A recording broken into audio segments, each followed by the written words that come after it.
Assalamualaikum warahmatullahi wabarakatuh. Salam Om Swastiastu, Namo Buddhaya, dan salam kebajikan. Halo semuanya, perkenalkan nama saya Sahdil Darah Mulia. Saya dari Fakultas Keguruan dan Ilmu Pendidikan, Program Studi Pendidikan Bahasa Indonesia. Oke, teman-teman semua, di sini saya akan menjelaskan apa sih fungsi dari kepemimpinan dan pendidikan. Sebelum lanjut ke materi, di sini saya akan menjelaskan apa itu kepemimpinan pendidikan. Di sini saya akan menjelaskan lebih sedikit apa itu kepemimpinan pendidikan. Kepemimpinan pendidikan adalah kemampuan seseorang dalam memengaruhi, mengarahkan, dan menggerakkan seluruh unsur pendidikan untuk mencapai tujuan pendidikan secara efektif. Unsur tersebut meliputi guru, peserta didik, tenaga pendidikan, serta lingkungan sekolah. Menurut ilmu Lyasa, kepemimpinan pendidikan adalah kemampuan mengelola dan menggerakkan sumber daya pendidikan agar tujuan pembelajaran tercapai secara optimal.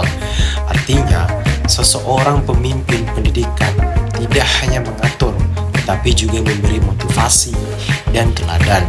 Dengan demikian, kepemimpinan pendidikan ini bukan sekedar jabatan seperti kepala sekolah, tetapi peran aktif dalam menciptakan suasana belajar yang kondusif, disiplin, dan berorientasi pada peningkatan mutu pendidikan. Selanjutnya yaitu fungsi kepemimpinan. Fungsi kepemimpinan di dalam pendidikan adalah mengarahkan dan menggerakkan seluruh komponen pendidikan agar tujuan pembelajaran dapat tercapai secara efektif. Secara umum, fungsi kepemimpinan pendidikan ini meliputi yang pertama, itu fungsi perencanaan. Kepemimpinan ini menyusun visi, misi, dan program sekolah agar kegiatan pendidikan berjalan terarah. Yang kedua, itu fungsi pengorganisasian.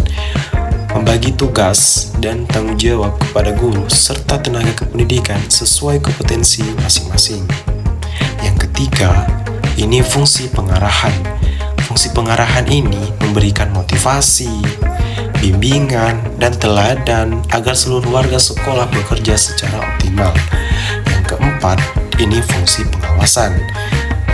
Fungsi pengawasan ini mengevaluasi pelaksanaan program untuk memastikan tujuan pendidikan tercapai. Menurut ilmu Lyasa, kepemimpinan pendidikan yang efektif ini mampu menciptakan suasana kerja yang kondusif dan meningkatkan mutu pendidikan secara berkelanjutan. Oke teman-teman, di sini kita akan lanjut materinya, yaitu prinsip pengelolaan. Nah, dimaksudkan prinsip pengelolaan dalam persatuan pendidikan adalah dasar atau pedoman dalam mengatur dan menjalankan seluruh kegiatan pendidikan agar tujuan dapat tercapai secara efektif dan efisien. Beberapa prinsip utama dalam pengelolaan pendidikan, yaitu yang pertama, itu efektivitas. Setiap program pendidikan harus mampu mencapai tujuan yang telah ditetapkan. Yang kedua, itu efisiensi. Nah, efisiensi ini bisa menjadi penggunaan waktu, tenaga, dan biaya dilakukan secara tepat dan tidak berlebihan. Yang ketiga, ini transparansi. Nah, transparansi ini pengelolaan pendidikan dilakukan secara terbuka, terutama dalam hal administrasi dan keuangan sekolah. Yang keempat, ini akuntabilitas. Setiap kegiatan dan keputusan dapat dipertanggungjawabkan kepada pihak terkait. Yang kelima, ini partisipatif. Partisipatif ini melibatkan seluruh warga, sekolah, guru, siswa, tenaga pendidikan, bahkan orang tua dalam pengambilan keputusan. Yang keenam, ini berorientasi pada mutu-mutu. Semua pengelolaan dilakukan untuk meningkatkan kualitas pendidikan secara berkelanjutan. Jadi, prinsip pengelolaan pendidikan ini menjadi pedoman agar sekolah tidak berjalan secara sembarangan, tetapi terarah, terukur, dan bertanggung jawab. Oke, selanjutnya ini ada gaya kepemimpinan pendidikan. Gaya kepemimpinan ini meliputi 1. Gaya otoriter. Nah, gaya otoriter ini cirinya ini keputusan diambil sendiri oleh kepala sekolah.